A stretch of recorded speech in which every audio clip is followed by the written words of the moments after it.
Hi, this is Hamza Irfan from Feeling Blessed. Thank you for tuning in to this podcast to raise funds for Pakistan emergency flood relief. So joining me today is Todd Shea, who is the founder of Comprehensive Disaster Response Services, better known by the abbreviation CDRS. So Todd has more than 20 years of experience in providing disaster relief in several countries, including the United States, Pakistan, Haiti, Japan, Belize, Sri Lanka, the Philippines, and Bangladesh. So Todd founded CDRS back in 2005 with the mission to improve the lives of people by providing, access to quality healthcare, clean drinking water, and empowering women and youth through initiatives that focus on education, economic empowerment, and community service.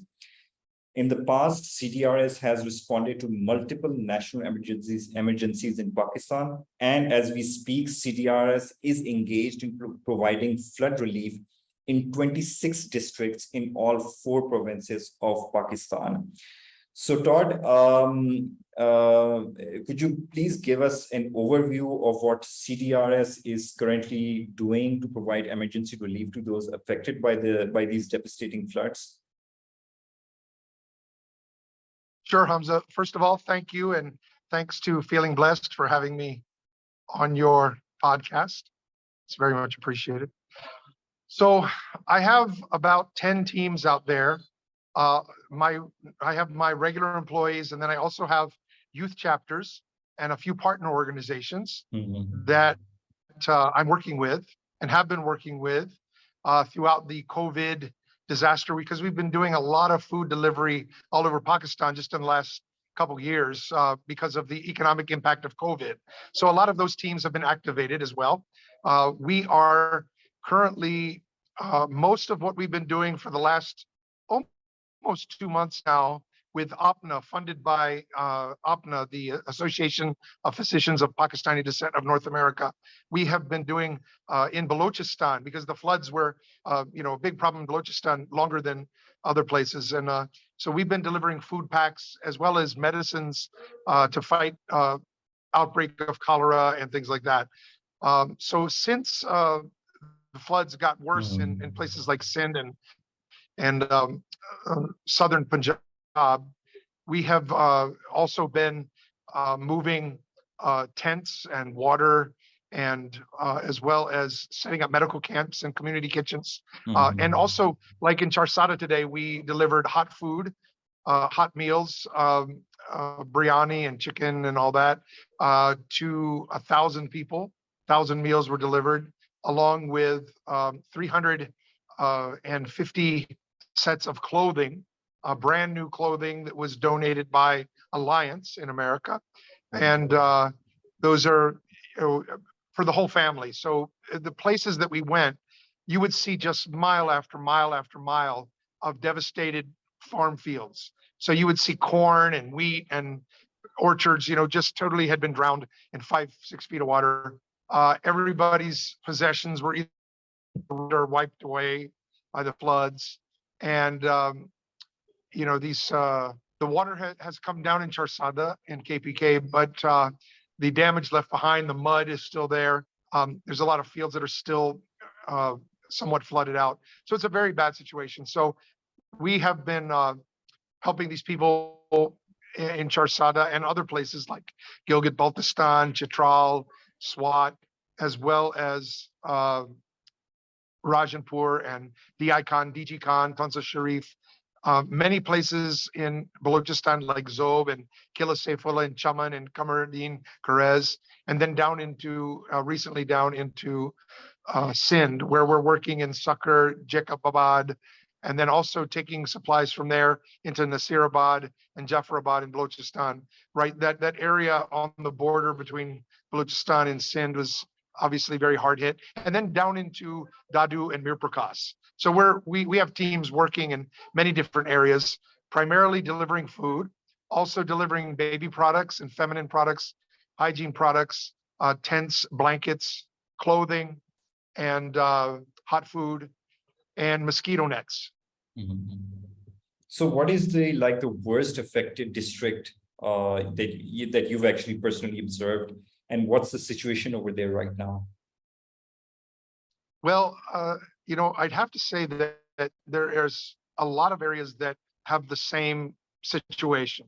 I hear a lot of people call me and say, my village is the hardest hit.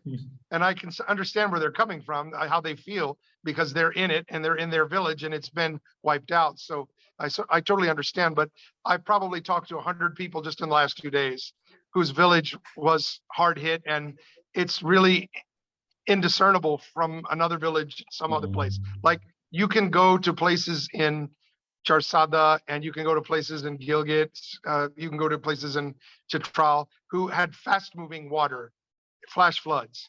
And that's how many people were killed and swept away and homes destroyed. But then you go downriver and places that were just flooded out and are still, it's a big lake, a gigantic lake in Sindh and Balochistan, where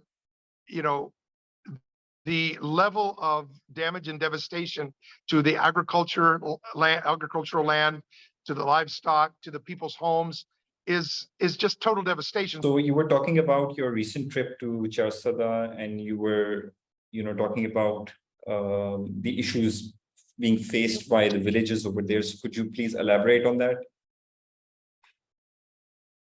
Yes, I had been in these same areas in 2010 floods, and they were hard hit then.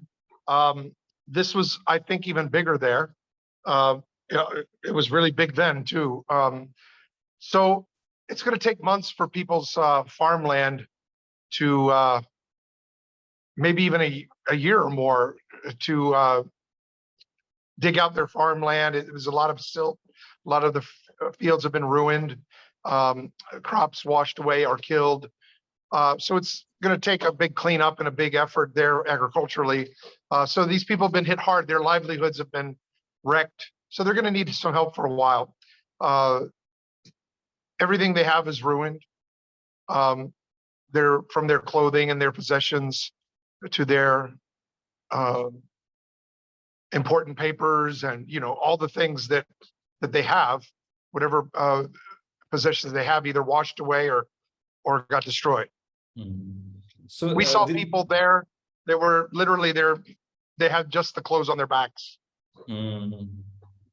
Okay, so that brings me to another question. So what is like the long-term? So what is the long-term plan of CDRS? And how is it working to ensure that, for example, the food insecurity situation is going to get worse, and then of course there's going to be an outbreak of diseases. So how is CDRS actually managing to mitigate those risks, those rather long-term risks? Well, we're doing what we did back in the 2010 floods, and we're going to do it again starting this week before it gets too into the season where mosquitoes and things come up. We're going to start next week spraying, or by the end of this week, spraying for mosquitoes, working with the district government. They have the equipment, but they don't have all of the spray and the labor and fuel budget. So we're going to be working with them in Charsada and in other places as well. I was just in Charsada today, which is why I'm talking about Charsada, but we are working all over Pakistan, as I mentioned before. So it's going to be a nationwide effort on our part. And to the extent our donors support us, we'll take it all the way to rebuilding people's houses, shops, and helping them with fertilizer and agricultural needs. We're hoping that our donors and new friends support that effort, and not just our effort, but the efforts of Feeling Blessed, as well as all the charities you work with, because it's like all hands on deck. Everyone who does this kind of work is needed. It's that large of a disaster with 33 or more million people affected. So right now it's about emergency relief. It's about getting food, water, medicines, tents, and mosquito nets, and those kinds of things, baby products, hygiene products, into the hands of people who desperately need them, who are living on the side of the road or in a village that's just been totally wiped out and is just kind of full of mud right now, trying to dry out. And then more rains are coming in some places, so we don't know even if it's we've seen the worst of it in some places. We don't know. So right now we're in the middle of that emergency relief phase. But as soon as we can get out of that emergency phase and the waters go down and finally people are able to start picking up the pieces, we'll help with debris removal. Our teams will help with rebuilding homes, first temporarily with, you can build temporary shelters out of rubble. And that can be something that can be temporary. And if you know how to do that with engineers, then that some shelter can be made while the longer term solution of a new home is being done. Then continuing with the needs of people with the things that they're short of, the dry goods, the food, So we have food packs designed to last, up to a month for a family of 5 or 6. So we'll continue to do that as long as possible. And then part of disaster relief is continually monitoring where the gaps in the system are, whether those gaps are in information, whether the gaps are in a geographic area where some areas are not as served as others, and we try to get to those places, or whether the gap in the system is some kind of supply or resource is short. Right now in Charsada, I noticed that you can't find a bottle of water in a shop, because everybody, once bottled water comes, it immediately goes out. It's just very scarce right now. So, getting those kinds of things, filling the gaps in the system, trying to get as much resources in to the situation to help as many people as possible. That's what we're all about. That's what we're going to do. And we think we're a very good team. We've been doing this in Pakistan since the Zalzala of 2005 and have worked in every disaster zone, in every calamity and catastrophe in Pakistan since that time. Every flood, every earthquake, every refugee crisis and conflict, we have had a presence there. So what are your specific requirements in terms of funds? What do you need exactly? What does CDRS need in terms of funds, for example, in terms of in-kind donations to, continue this mission and continue to provide emergency relief? Well, people within Pakistan who want to give us stuff, they can get in touch with me. I'm very easy to find on Facebook or and you can find me on Google and on our website, cdrsworld.org. You can even message me from there in the contact form. And if you have resources of any kind, in-kind resources, foodstuffs or clothing or supplies or household goods, we're happy to take them and deliver them with our teams. As far as overseas, we don't really recommend shipping things into the country because there's a couple reasons. Number one, it takes a long time. It's very expensive and time consuming. And then you have to go through the customs. And so there's a number of things that make it difficult. Whereas if you buy the things in the country, if you just send the money over, we can buy them here or your representative can buy them here. And then because they're available in the country right now, they're short in certain areas, but that's a supply chain and road system a problem more than anything else. So things are coming into the country and will continue to come in through the bigger channels. But for us to order things from overseas or have people shipping stuff, I don't recommend it. And plus, when somebody sends money over, then we pump the economy in Pakistan with money, as well as buying goods that are needed here. It's just a quicker process. So what we're hoping, we've raised a couple of $100,000 and we're looking to at least raise $1 million for this mission. So we'd like to raise another 800,000. A lot of that is going to go into rebuilding efforts later. So we don't have to have it all right now. In fact, at least half of that would go for rebuilding homes and shops and livelihoods. So what is the message? Do you want to give any message to especially the Pakistani community living in the United States? So if there's some message you want to share, you can share it now. Well, Pakistanis in America deeply, deeply love their homeland. I have seen it. I've felt it. And most of the people I met of Pakistani descent, they even, to the extent that they're in their children, a lot of them, when I meet them, they want to have their children come when they get a little older and able to come back and serve their country by doing something with CDRS in relief work, or and coming back to get to know their culture and their people, perhaps in ways that they wouldn't be able to do without going into a village and doing some relief work.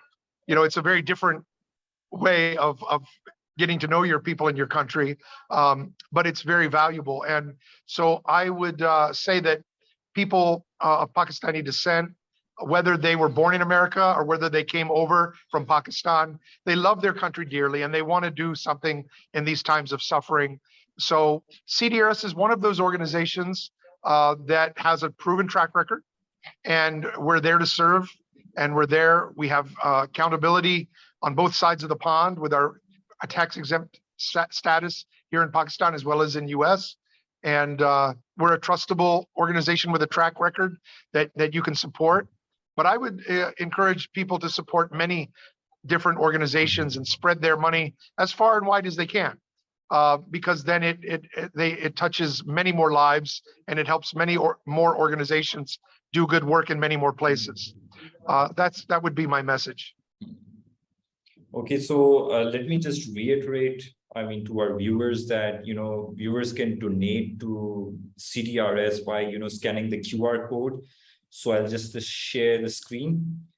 So this is the QR code. So you can scan this QR code and donate to CDRS, or you can go to the following link, www.feelingblessed.org/CDRS. And the same link is also given in the description. So we request all viewers to donate as much as they can, and share the message across share this message with your friends, with your family. And if you have any questions, if the viewers have any questions, be sure to leave a comment on this video or visit feelingblessed.org. So thank you so much, Todd Shea, for this podcast. So we will come again. So we'll have another podcast with different nonprofits, and we would love to have you once again to our bigger podcast. So it will be. I'm willing to come on anytime. Okay, so in 2 weeks' time, we'll have a bigger podcast actually with people from other NGOs as well. Excellent. And by the way, if people want to help animals, we have a veterinary team with our Benji project that is out in the field. Right now, they're in Sindh in working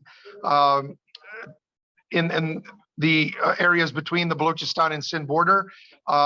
They are helping all kinds of animals, especially agricultural animals that are sick.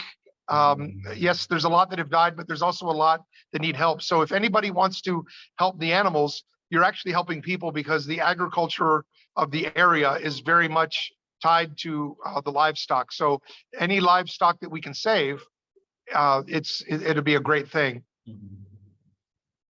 And I just heard this statistic. So like 600,000 livestock actually died during the floods. So that's actually a very harrowing figure, and a horrible number. Yeah, and again, if we look at the long-term repercussions, so the food insecurity that's there, and Pakistan is already facing a very high food inflation. So this is likely to actually increase that food inflation. So so some of the steps, we need to take immediate steps, and the other steps you need to, think really long term and, plan the entire relief activities. Well, Pakistanis are some tough people, and they've been through a lot. So they know how to get through these times. But right now, definitely, they need a hand up. They need a helping hand from anywhere they can get it, from as many people as they can get it. So to you, Feeling Blessed, and to your supporters and donors who are supporting this work right now, this important work, we say thank you. May Allah bless you all. Thank you, Todd. Thank you for your time today.